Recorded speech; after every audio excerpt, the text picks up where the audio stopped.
My people were not that educated, but they are very, very intelligent. Good common sense, horse sense, we call it. On August 25, 2026, a video appeared online that immediately felt different from the usual celebrity statement.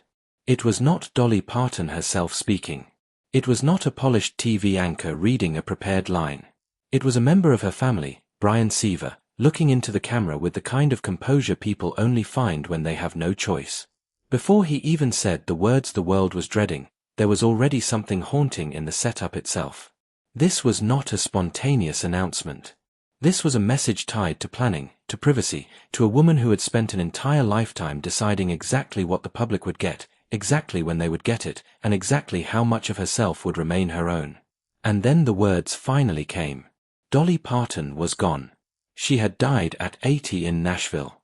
For millions of people, that moment landed like the loss of someone who had somehow always been there, someone bigger than country music, bigger than celebrity, almost bigger than time itself.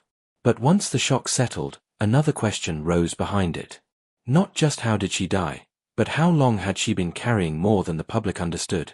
Because if you look back carefully at her final year, the story is not one sudden ending. It is a trail of warnings, grief, interruptions, private battles, and carefully measured reassurances from a woman who seemed determined to keep smiling even while her body was telling a more serious story. To understand that final year, you cannot start with hospitals or cancelled appearances. You have to start with Carl Dean. For most stars, marriage becomes part of the public brand. For Dolly Parton, her marriage was almost the opposite. It was the part of her life she protected most fiercely. Carl was the man at the center of her world and yet somehow almost invisible to the world watching from outside. That wasn't an accident. Their relationship survived for nearly 6 decades precisely because it lived beyond the machinery of fame. While Dolly became one of the most recognizable women on earth, Carl remained a deeply private figure, the quiet constant waiting on the other side of all the lights, all the stages, all the applause. When he died on March 3, 2025, at 82, it was not just the loss of a spouse. It was the collapse of a lifelong emotional structure. People talk casually about grief as though it is one emotion, one sad chapter, one period of adjustment. But for someone in her late 70s and then 80s, losing the person who had shared nearly all of adult life with her was not a chapter. It was an earthquake. And the reason that matters is because from that point forward, every health update, every delay, every physical complaint existed inside that much larger emotional wound. The public was not only watching a star age. It may also have been watching a woman try to keep standing after losing the person who had quietly anchored her whole life. Months later, the first visible crack appeared. In September 2025, Dolly postponed her planned Las Vegas residency. On the surface, it was handled with the kind of charm and lightness fans had come to expect from her. She said she had been dealing with health challenges. She said doctors wanted her to undergo a few procedures. She even joked, in classic Dolly fashion, that maybe it was time for a 100,000-mile checkup. And for many people, that was enough. It sounded manageable, temporary, routine, even. But that is exactly what made the moment easy to underestimate. Dolly did not usually disappoint her audience lightly. She knew what fans had waited for. She knew what those shows meant. So when she said she would not be able to rehearse and prepare at the level she expected from herself, that was not just a scheduling issue. That was a performer admitting that something had interrupted the machine. And with Dolly, that mattered. She had built an identity around resilience, professionalism, and warmth. She did not arrive half-ready. She did not phone it in. So if she was stepping back, however gently she packaged it, the reason almost certainly felt serious to her long before it felt serious to the public. Then came a detail that changed the emotional temperature. It did not come first from Dolly. It came from family. In early October, her sister publicly asked people to pray for her, saying Dolly had not been feeling her best. That matters because family remarks have a way of breaking through the polish that official statements are designed to maintain. A celebrity announcement can be carefully calibrated. A worried sister sounds different. It sounds human before it sounds strategic. And almost immediately, Dolly responded. She appeared again to reassure fans, to calm the concern, to gently push back against the idea that things were worse than they seemed. On one level, that was completely in character. She had spent decades protecting her audience from worry as much as entertaining them. But on another level, it revealed the exact pattern that now defines so much of her final year. Concern would rise. Dolly would soften it. New signs would appear. Dolly would keep the tone light. The public would hear just enough to remain aware, but not enough to understand the full scale of what might have been happening underneath. That is not deception in the cheap sense. It is something more complex. It is a woman preserving dignity, protecting privacy, and perhaps trying to keep a lifetime relationship with her audience rooted in comfort rather than fear. But when you replay that sequence now, it feels less like ordinary reassurance and more like a glimpse of how carefully she was managing the line between truth and burden. By March 2026, the language around her condition shifted again, and this time it carried a different weight. At Dollywood's seasonal opening, Dolly spoke in a way that felt less polished and more revealing. She said she had been worn down and worn out. She linked that exhaustion directly to Carl's death. She said she had been working to rebuild herself spiritually, emotionally, and physically. Those are not casual words. They are not what someone says when they are only dealing with a few minor procedures or a temporary dip in energy. They are the words of someone who understands that the damage is layered. And that may be the most important part of the entire story. The public often wants one clean cause, one tidy diagnosis, one label that explains everything. Real decline rarely works that way, especially late in life.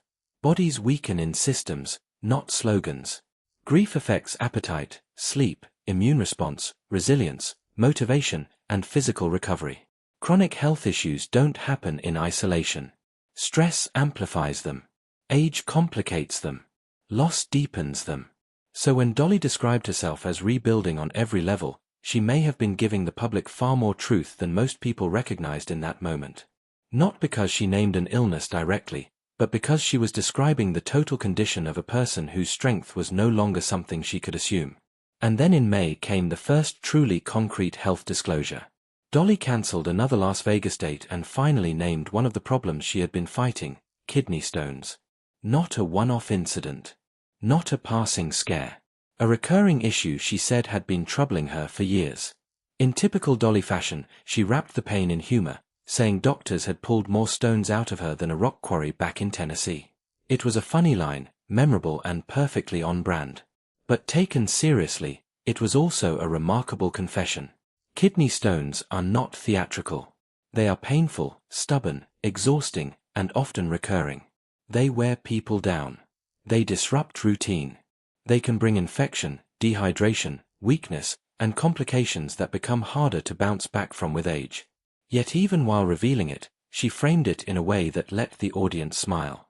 That was one of Dolly's great gifts and one of the reasons people may have missed the severity of what she was sharing. She knew how to make hardship sound survivable. She knew how to turn pain into a line people could repeat. She knew how to keep herself recognizable even while talking about something frightening. But the truth remained sitting there beneath the joke. This had been going on for years, and it had reached the point where it was interfering with major commitments. The same statement carried an even more revealing admission, one that in hindsight may have been the clearest warning of all. Dolly said her immune system and her digestive system had gotten, in her words, all out of whack over the past couple of years. That is the kind of phrase many people hear and move past quickly because it sounds informal, almost old-fashioned, almost harmless. But if you slow it down, it tells a larger story. She was not describing a single problem. She was describing multiple body systems struggling at once over an extended period. Immune issues suggest reduced resilience.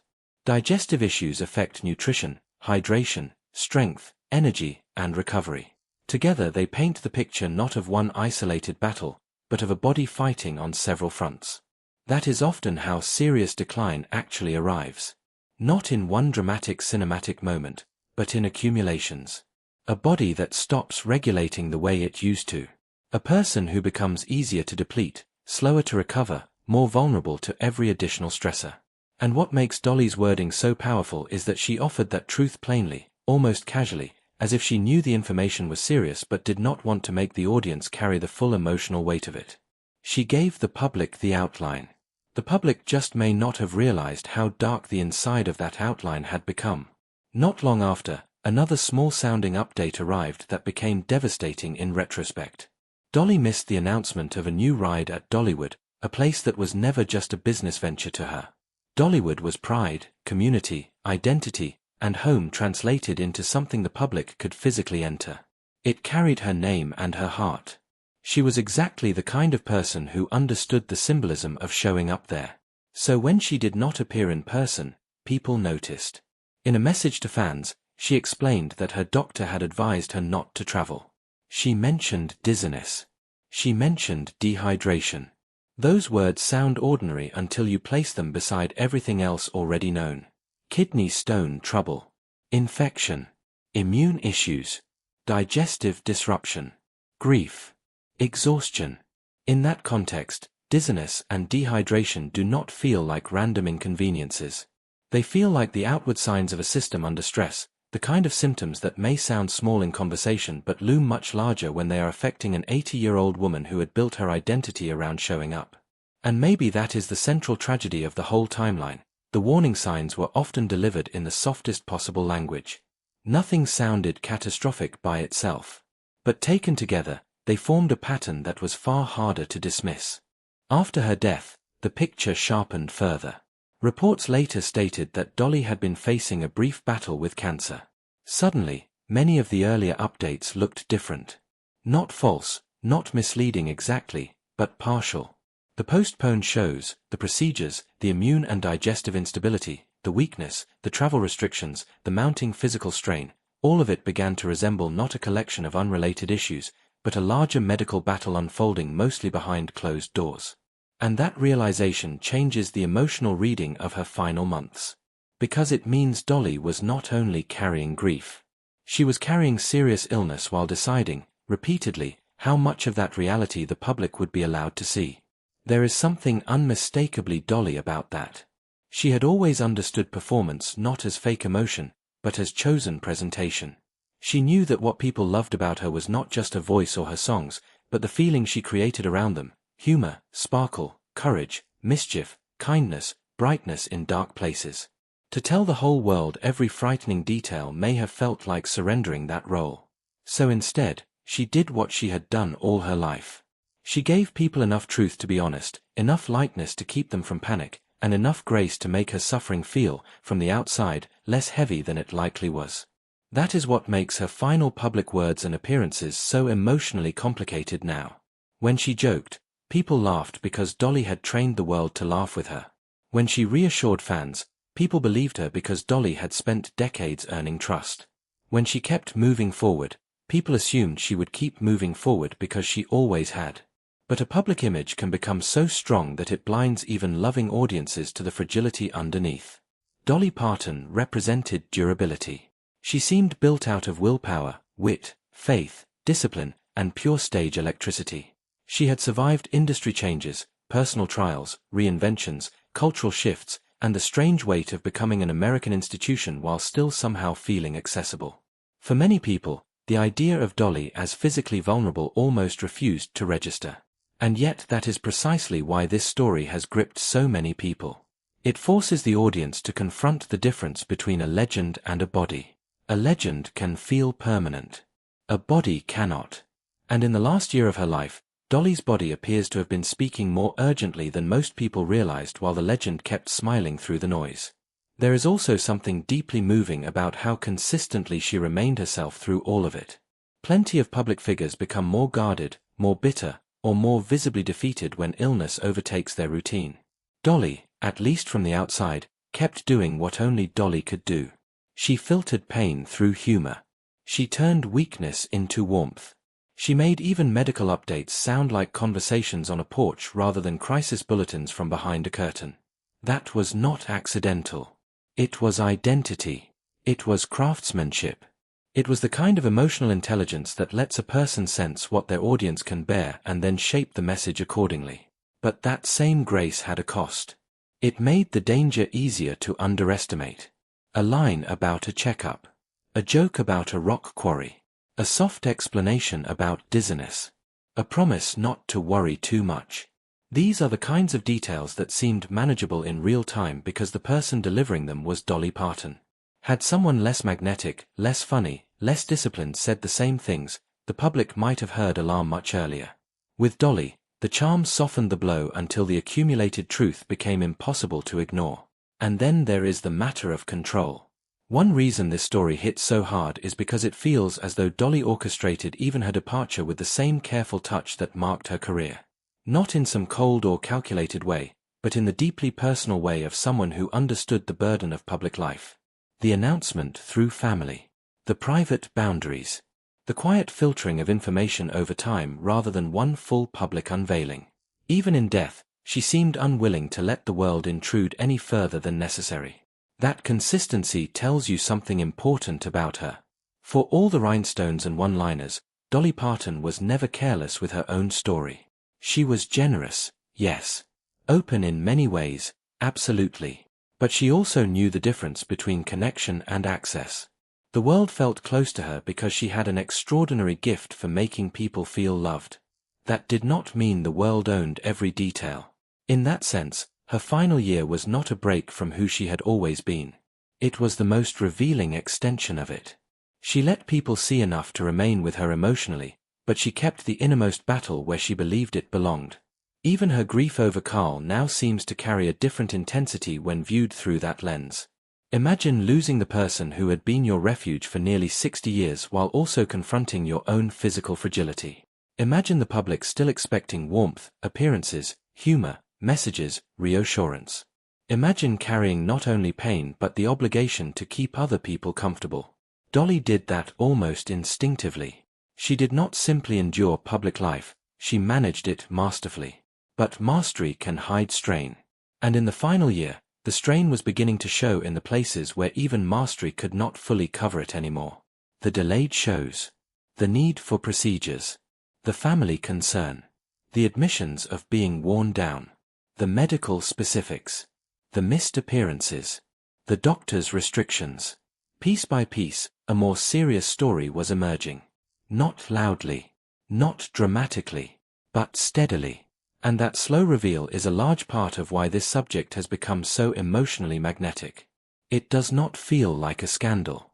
It feels like a realization. The realization that the public was watching a farewell in fragments without fully understanding that it was a farewell. That is also why the title of this story matters.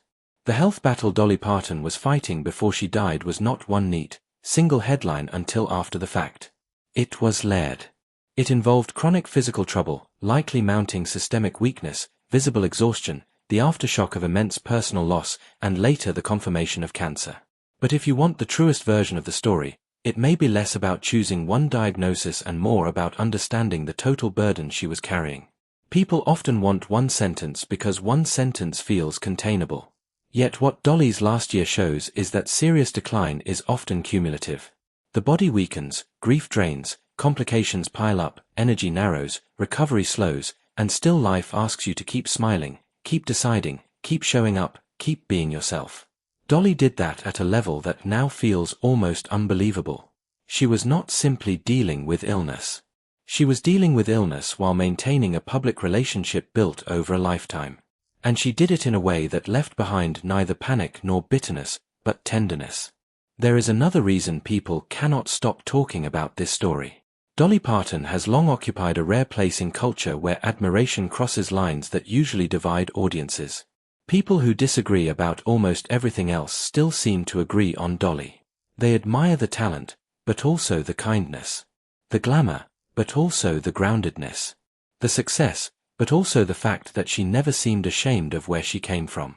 She turned hardship into art, fame into opportunity, and wealth into generosity without losing the mischievous warmth that made her feel human rather than untouchable. So when someone like that dies, the public does not only process the loss of a famous voice. It processes the loss of a certain kind of goodness. That is why every final detail matters so much.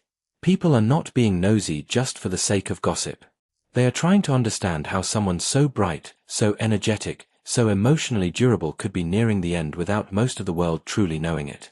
The answer may simply be that this was the final expression of who she had always been, strong enough to carry the burden quietly, loving enough to soften it for everybody else. And yet, despite all the sorrow in this story, what stays with you most is not helplessness. It is discipline, purpose, legacy. Even in the way the public was asked to remember her, Attention was directed outward, not inward. Toward children, reading, community, and the work that would outlive the headlines. That was classic Dolly. She understood something many celebrities never do, that image fades unless it is attached to service. Long after the costumes and songs become history, what remains is what you built for other people. Dolly built a catalogue that shaped generations. She built a theme park that became economic lifeblood and cultural pride for East Tennessee. She built the Imagination Library into one of the most beloved literacy efforts anywhere, placing books into the hands of children by the millions. So even if her final year was marked by pain, the larger frame of her life was not reduction. It was expansion. She came from almost nothing materially and transformed that beginning into abundance for other people. That is why the ending hurts, but it is also why it refuses to feel empty. In a strange way, the final year now reads like a mirror of her whole career. Dolly was always giving truth through performance. She could tell a painful story with a smile. She could sing heartbreak so beautifully that people mistook the beauty for ease. She could make resilience sound playful while it was being earned the hard way underneath. In her last months, she did something similar with her own condition. She did not lie to the public. She translated herself for the public. She made the information livable. She made the fear gentler. She gave just enough, then stepped back. Looking at it now, that may have been one of the bravest things she ever did. Not because public disclosure is always a duty, but because facing decline without surrendering selfhood is its own kind of courage. Illness often strips people of identity long before it takes life. Dolly resisted that. Even when talking about pain, she still sounded like Dolly. Even when stepping back, she still sounded like Dolly. Even when nearing the end, she still seemed intent on leaving people with comfort, not panic. So what was the health battle Dolly Parton was fighting before she died? It was, yes, a battle that later reports connected to cancer. It was also a battle complicated by kidney stone trouble, infection, dehydration, exhaustion, and broader physical instability she herself had acknowledged. But deeper than all of that, it was the battle of a beloved public figure trying to carry private suffering without letting it eclipse the light she had spent a lifetime giving away. That is the part that makes this more than a sad timeline. It makes it a deeply human story about dignity, privacy, grief, endurance, and the quiet ways people manage pain when they do not want pain to become the whole story. And maybe that is the lesson hidden in all those updates that once sounded so small. The body often whispers before it stops. The people we think of as strongest are sometimes translating their weakness into language we can tolerate. The jokes matter. The soft phrasing matters. The cancelled plans matter. The don't worry about me matters. Because sometimes those are not signs that everything is okay. Sometimes they are the final loving edits of someone who knows more than they are saying. By the time the world heard Brian Seaver's voice that day in August, the ending had already been written in fragments across months of public clues. A postponed residency. Quiet procedures. A sister's concern. A widow's exhaustion. Years of recurring pain. Systems out of balance. A doctor saying not today, not this trip, not this appearance. And behind all of it, a woman who understood narrative better than almost anyone alive. She knew when to reveal and when to withhold. She knew how to leave people feeling held even in difficult moments. She knew the difference between sharing and exposing. That is why the final picture of Dolly Parton is not one of spectacle. It is one of remarkable consistency. She lived with style, humor, generosity, discipline, and privacy. She appears to have died the same way. And maybe that is the most Dolly thing of all. That even in the final stretch, with grief pressing from one side and illness pressing from the other, she still found a way to make her audience feel steadier than she probably felt herself. She still protected people from the full sharpness of the moment. She still offered light through the cracks.